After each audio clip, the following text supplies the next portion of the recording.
Welcome back. My name is Dave and this is Fuzzy Tutorials. So today I'm going to show you how to make this really nice sphere with multiple light sources. Let's get started.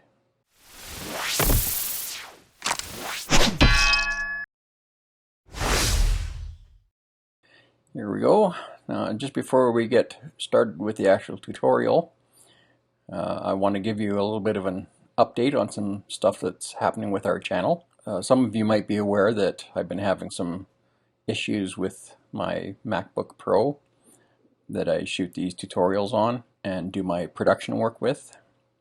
So it's having some hardware issues, and with the state of delays in the newer M1X models coming out, I've made the decision to actually switch to PC. So I'm still going to be doing some Apple content, and I may have a virtual machine set up on the new computer that can run Apple as well. But in future, going forward, at least for the next while, I'm going to be doing a lot more Windows 10 content. I'm still going to be doing graphic stuff. I'm just going to get into different programs, and DaVinci Resolve Studio is still available for Windows, of course, so I'll still be doing DaVinci tutorials as well. So we're going to go a little more in depth on the Windows 10 operating system for the next while. I'm building a pretty high-end creative computer, and I'll be doing an upcoming video on that. It's not going to be an in-depth build guide, but I'm going to show you all the parts and pieces going into it and a little bit of putting it together and then the finished product. So make sure you're subscribed so you can see that. It's a pretty exciting computer. I know I'm pretty excited. I had a heck of a time getting some of the parts, especially the video card, but I lucked out. I'd also like to thank my subscribers and clients that played a big hand in being able to get this computer put together. So without further ado, let's get going. Okay, so we're going to start with drawing a circle for our sphere.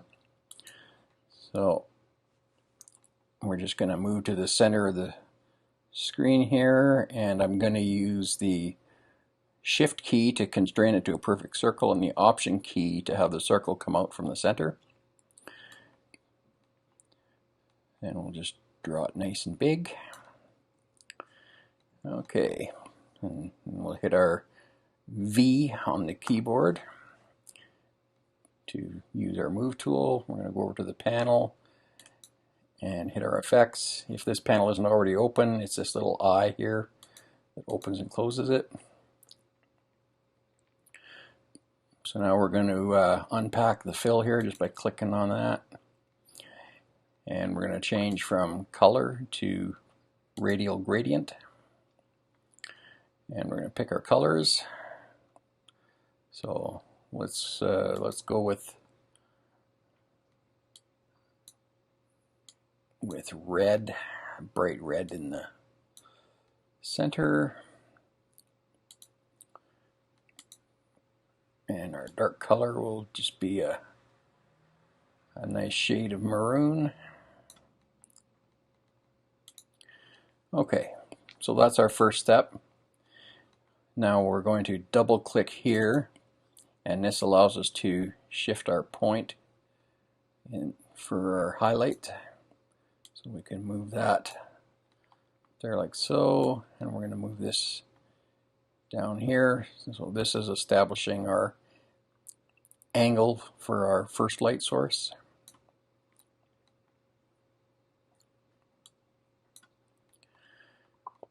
Now if we want to make it look like it's a different type of material, something that's more reflective, where this looks almost like a plastic, we would just take our little inkwell here, and actually we'll take this inkwell and we would actually move it like that.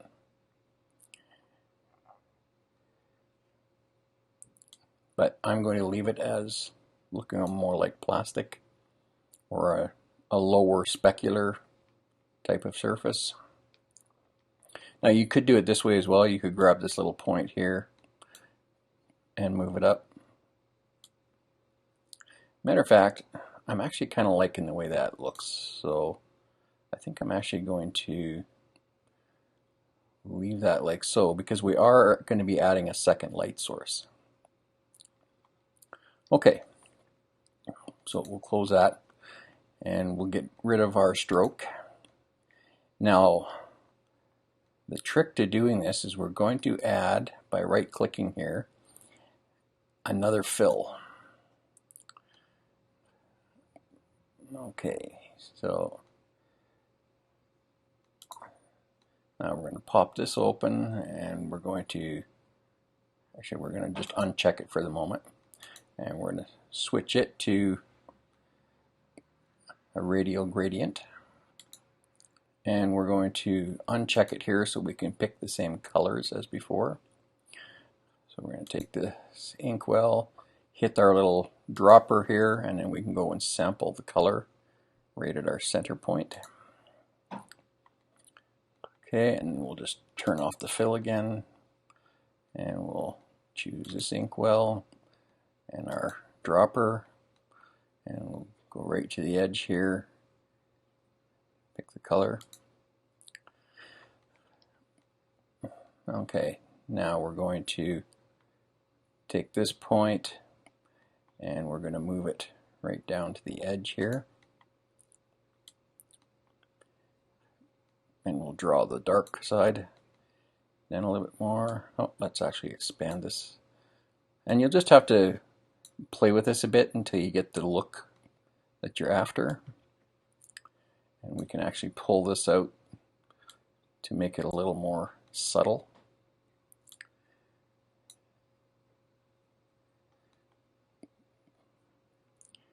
Okay, so now that we've got that in place, we're actually going to take this dark color, pop open the list, and we're going to take our alpha and move it all the way down to 0. And now that lets the other layer of fill that we've created shine through. So now if we want to add a final touch, we can come down here and we can add an inner shadow. And let's unpack that. And we're going to make these negative numbers, so we're going to go, let's try a -3 and then a y of -4. And then we're going to open our little color panel here. And we're going to switch this to white. And we're going to drop our alpha down to about 40.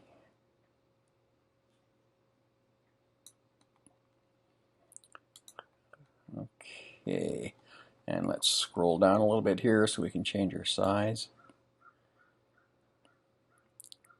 Just open it up a little more. Now, it's a fairly subtle thing, but if we want to make it a little more obvious, we can just increase our numbers here. Let's just try making this 10, and this one -15. Okay, so it's a subtle difference. Let's just turn it off so you can see. So it just kind of adds that little extra bit to make it a little more almost photorealistic looking. So and this is what you can accomplish with a vector graphics program if you just know the trick. Now you could add more than this one or one extra light source. You could do this as many times as you want using the same trick I just showed you. But it's pretty easy. Now, recent videos I've been talking about my masterclass series for Pictographic for Mac OS. I'm still going to be completing that. It's just going to be a little bit delayed because of the problems I've been having with this computer. So keep an eye out. You can come back to these videos, and I'll put a link in the description for them when that masterclass series does become available. So thanks for hanging out with me today. We'll catch you on the next one. Bye for now.